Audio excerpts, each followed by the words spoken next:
Mike, your performance tonight was that something you felt like was probably, long overdue with how you've kind of been playing of late and not playing maybe as much as you would have liked?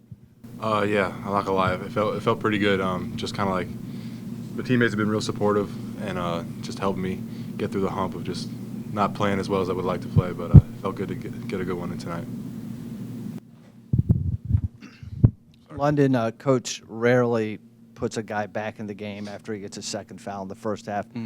Did you work on him at all, or you just figured you were out for the rest of the half? Yeah, I knew. He has faith in all the other guys. Doesn't want to put me in a spot where I get my third in the first half. But I mean, with the other guards that we have, there was no reason to even press myself and to get into the game in the first half. Obviously, I wanted to play, but I knew I had to sit out. So. London, from what you watched in the first half and what you guys were able to do coming out of the locker room in the second half, you guys kind of took command right away. Yeah. What was so different about the way you played the first 8 minutes of the second half? Well, I mean, in the first half, he hit a lot of tough shots, Felder. He, towards the end of the shot clock, made some tough threes, made some tough pull-ups, some tough floaters. And I feel like when we play, we get people to the end of the shot clock, and if you're going to make that last shot a tough one and you're going to make it, then our hat's off to you. But it kind of wore down on him, and he wasn't making those same shots as he was in the first half. And I feel like when we do that, we'll be fine. So. Obviously, his scoring jumps off the page, but Felder also averages 9 assists per game. Mm-hmm. Kind of holding the other guys down and holding his playmaking skills down seemed like a pretty big piece of the puzzle. Yeah. Talk about how you guys executed that. I mean, we really just keyed off on him. We wanted to stop him. We felt like we all knew that he ran that team. If we stopped him, he wasn't going to be able to do too much to help them win. But I mean, we play our gap game. We help as long as we can get to our man and stay in front of them as well. So. I know they have some good shooters, and I don't think they shot the ball as well outside of Felder, which helped us. And I feel like we just played strong inside and out. London, we're talking a lot about you, Malcolm, and Anthony as kind of the big offensive three guys. What do you think, if I could ask you about Anthony, how do you see his role on offense and defense for the team? Do you guys kind of talk about how you do 3 different things? What do you think about him? He's just a workhorse for us. I mean, defensively, to be able to play strong and rebound he's huge on that side of the ball. And then offensively, just around the rim. I mean, just to have that force, he's shooting the ball extremely well or finishing really well. And I feel like that opens it up for myself and Malcolm.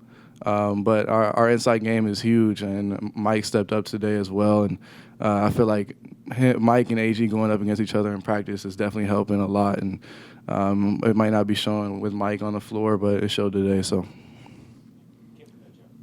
London, second half, was the decision to play the big guards on Felder a result of your foul trouble, or was that the plan going in that you would cover usually a 2-guard? I think the foul trouble definitely we had to switch it up, but we also knew that we were going to switch it up throughout the game just so we had fresh bodies on them and just a different look for him every time he came down. And definitely the foul trouble kind of put me to the side, and I don't know if I had any fouls in the second half, but Muriel was doing an extremely good job on him I think in the second part of the second half. And I mean that wasn't necessarily the plan, but we just went with it and it worked. London, the players wanted an ambitious non-conference schedule. You got one. You made it through at 11-1. How do you think this will benefit the team going forward in ACC play? Well, we've been saying from the jump that it was gonna help us. We had some tough games compared to the last 2 years that I've been here. And we want to play in those games. I feel like if you don't want to play in those games, then you shouldn't be at this level. And I feel like we all stepped up at different times. There's always been somebody else stepping up for us. And it shows that we can do different things at different times, and we can play with the best of them. We won some close games, and we won some big games. And I feel like that'll definitely help us down the road.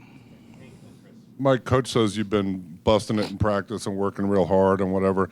How much does a game like Cal, where you get 2 quick fouls and play 7 minutes, and how much does that push you, and how much will you try to keep what's in a bottle that from today and carry it over to the conference play? Because you obviously showed you can do this.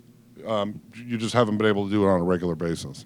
Yeah, I mean, I think in the past, foul trouble has been like even this season, foul trouble's kind of been my my little problem, I guess. But just kind of try and take this and roll with it, hopefully to help the team make a run in the ACC, win the regular ACC again. Is there something you did differently today? I think just having a little bit more confidence in myself. I mean, last couple of games, I think it's been like 2 fouls in the first half kind of thing. So just kind of been getting down, but just like I said before, just kept working hard in practice. My teammates really helped support me, and just was able to go out and play well today. I don't know if it was your first basket or not, but the little alley-oop from Darius early on, did that kind of give you a jolt to get you going early? Yeah, we've been talking about that one for a while, and he finally threw it, so I was glad.